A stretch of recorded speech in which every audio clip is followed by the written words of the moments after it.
د پخوا زمانې د یو کلي قصه ده. په یو کلي کې یو ښځه او خاوند اوسېدل. د سړي نوم رحیم او د ښځې نوم لیلا و. او د دوی یو دوه زامن هم و. د یو نوم عمر و چې د لیلا خپل زوی و. او د بل نوم هلال و چې دا د رحیم د لومبنۍ ښځې زوی و. د هلال مور په وړوکوالي کې مړه شوې وه او هلال د مور نه یتیم پاتې شوی و. دوی ډېر غریبانان وو. رحیم به ټوله ورځ په بازار کې لږه شان سبزي خرڅوله او په هغې به دوی د کور ګزاره کوله. یم وړې لږه روټۍ خوړوله که نه؟ دا واله به چې روجې وخوره. مورې او ماله چپ شه سپیرو، تای له خو زه ویم چې خورې درکم. زه ورشه پاسه هلته کوټه کې روټۍ پرته ده وخوره. او هلال چې کله کوټې ته لاړ شي نو د هغه دپاره صرف یو اوچه روټۍ پرته وي. او دا ظلم د هلال سره صرف یو ورځ نه بلکې روزانه د هغه میرنې مور لیلا کولو. خو عمر داسې نه و. هغه به همیشه هلال سره خپل خوراک د مور نه پټ تقسیمولو. عمر به په هلال خفه کېده او همیشه به د هلال خیال ساته. یو ورځ عمر او هلال چایو ته ناست وي چې د هلال نه په غلطۍ سره پیاله ماته شي. او لیلا چې وویني چې پیاله هلال ماته کړې ده نو هلال ښه وخي. ځواني مرګ شي چېرته روکېږم نه چې د مور سره دې ته مړ شوی وي نو تی راته لا بېلګه م پرېښي ستا نه م نه خلاصېږو. بس عمره دې سپېره سره مه کښېنه. خو د هلال پلار رحیم چې به د شپې کور ته راوی، هلال به پلار سره ډېر خوشحاله و خو پلار ته به د مور باره کې حل نه وی. او دغسې وخت تېرېده. یو میاشت پس رحیم ډېر زیات ناجوړه شي او په کټ پروزي. یا ښځې لاشه ولې سړي هسې چل دې در باندې ډېر ناجوړی څه. واله ښځې چې ټیک نه زما طبیعت خراب وي خو زه یو خبره کوم. زما نه پس به زما د بچو ډېر خیال ساتي او پر دا چې هغې مان سره زما پیسې دي هغه پکې واخلې په هغې به لږه ګزاره ستاسو وشي. یا سړیه داسې مه وایه. سړیه پاسه هم دې چاته پرېښودو رحیمه سترګې وغوړوه. او دې نه پس د رحیم سترګې همیشه دپاره پټې شي او مړ شي. یا پلاره ولې رانه لاړې؟ یا پلاره پاسه زه دې چاته پرېښودم؟ پلاره زه خو ستا په سر ژوندي وم چې ته وینو ما سره مور دومره ظلم کو چې اوس په ما سره مور څه کوي؟ پاسه پلاره زه به ستا نه بغیر مړ شم. پاسه ګنه پلاره. او دې نه پس د هلال ژوند نور هم ګران شي. هلال به روزانه د پلار په ځای بازار ته ته سبزي به خرڅوله. ټوله ورځ به تېره شوه خو چا به هم د هلال نه سبزي وانه بسته. دروغجنه ته دروغ وی. ټوله ورځ سبزي خرڅه کې پیسې جیب کې واچوي. وله ته ولې ول. او دغسې به روزانه هلال بازار ته ته سبزي به خرڅوله خو چا به هم د هلال نه سبزي نه بسته. او د دې وجې نه به روزانه لیلا هلال ته غوسه وه او وښه به یې. دغسې ورځې تېرېدې. لیلا ته د رحیم هواپره زیات شو.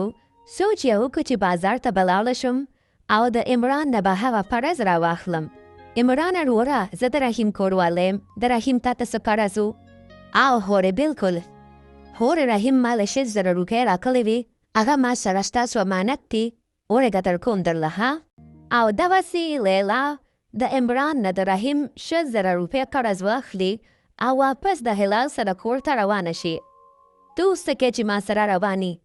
زه شابه زه نور تا نشم ساتلی. ته د پیسو د ګټلو هم نی. ته اوس په موږ باندې بوجي. زه چېرته؟ نو مورې زه به چېرته ځمه؟ دغه زما کار نه دی چې چېرته سې روکېږه. او دغسې لیلا هلال په بازار کې یوازې پرېږدي او کور ته لاړه شي. څه شو هلال؟ بس هلال نه خلاص شو. څه مطلب د هلال نه خلاص شو مورې؟ بس هغه ما پرېښودو. چېرته دې پرېښودو مورې؟ زه پوه نه شومه. بازار کې مې پرېښوده وې ما سره مزه. هغه خو ماشوم دی چېرته به ځي؟ هغه چې هر چېرته ځي ته هغه پرېږده.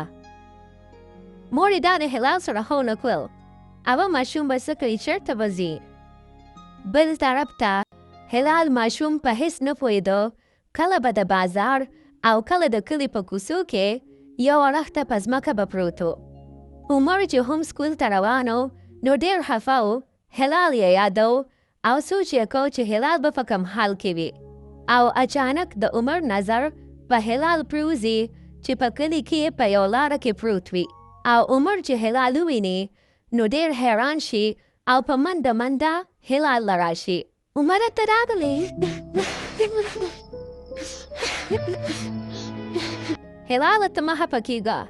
ته ولې دلته په لارو کې پروت یې؟ راځه چې کور ته ځو شابه. نه عمره بس دی، زه به هغې کور ته کله لاړ نه شم. مور ته ما باندې ډېر ظلمونه کوي. نو بهر به څه کې هلاله؟ نه څومره هر څه چې کوم الله به مې ساتي، خو کور ته نه ځم. او دې نه پس بیا به هم عمر چې روزانه سکول ته ته نو هلاله به یې خپلې پیسې هم ورکولې او خوراک به هم ورکوو او دغسې به د مور نه پټ د هلال ډېر خیال ساته. او دغسې به دوی دواړه روزانه د مور نه پټ د کور نه بهر میلاوېدل. یو څو ورځې پس په بازار باندې یو مالدار ښځه او خاوند تېرېدل چې د هغوی نظر په هلال باندې پروزي. او وی چې هلال وویني نو ډېر خفه شي او فوراً هلال له راشي. ولې بچې دلته ناست دی؟ زما څوک نشته، زه یتیم یم. داسې مه وایه بچې، ته زموږ بچې یې. راځه موږ سره لاړ شه. او بچې موږ سره لاړ شه راځه. تاسو رښتیا وایې؟ او رښتیا وایم بچې. او دغسې هغه ښځه خاوند هلال د ځان سره بوځي. په سبا چې عمر سکول ته ځي او هلال نه وي نو ډېر پریشانه شي. کله یو خوا او کله بل خوا منډې وهي. هلال ته چیغې وهي خو هلال نه وي. چېرته یې هلال؟ هلال! بل طرف ته هغه ښځه خاوند د هلال د خپلو بچو په شان خیال ساتي ځکه چې د هغوی بچي نه وي. او هلال هم د هغوی سره ډېر خوشحاله وي. هلال ته ډېره موده پس د مور پلار مینه میلاو شي او هغوی هلال د ښار په یو غټ سکول کې داخل کړي. هلال هم ښه په شوق سره سبق وایي او دغسې وخت تېرېږي. په دې کې 15 کاله تېر شي. اوس 15 کاله پس هغه ښځه خاوند بوډا شوی وي او هلال هم غټ شوی وي او د هغه مالدار سړي د کمپنۍ منیجر وي او د هغوی ټول کاروبار اوس هلال سنبالي. او بل طرف ته عمر هم لوی شوی، د سکول سبق یې مکمل کړی وي او ښار ته د نوکرۍ کتو دپاره راغلی وي. ټوله ورځ عمر د نوکرۍ په تلاش کې وګرځي خو نوکري میلاو نه شي او ستړی ستومانه د سړک په غاړه کښېني. لږ ساعت پس په دغه لار هلال تېرېږي چې عمر وویني. فوراً ګاډۍ وتړي او د ګاډۍ نه راکوشي د عمر مخې ته ودرېږي. ولې وروره ولې داسې خفه ناست یې؟ یاره جي څه به درته ووایم نوکري راته نه میلاوېږي. نو ظالمه ورور دې جام دی د ته نوکرۍ پسې ګرځي. عمره زه هلال یم. ویې هلاله تا پسې خو زما زړه وچاوده. هلاله ته چېرته تللی وې؟ دغسې عمر او هلال میلاو شي. هلال عمر ته ټوله قصه بیان کړي. د عمر سترګو کې اوښکې راشي خو ډېر خوشحاله وي. بل طرف ته د دوی مور لیلا هم ډېره بوډه شوې وي. عمر به زور کلی او عمر به زور کور کې ناسته وي چې په دې کې عمر او هلال راشي. السلام علیکم مورې. وعلیکم السلام بچي. مورې څنګه ښې؟ او شکر دې بچي ښه یم. مورې دا لږ پیژندو؟ دا هلال دی. سو هلال؟ هلاله بچي ما معاف که زه ستا مجرم یم. هلاله بچي ما په تا ډېر ظلمونه کړي دي ما معاف که.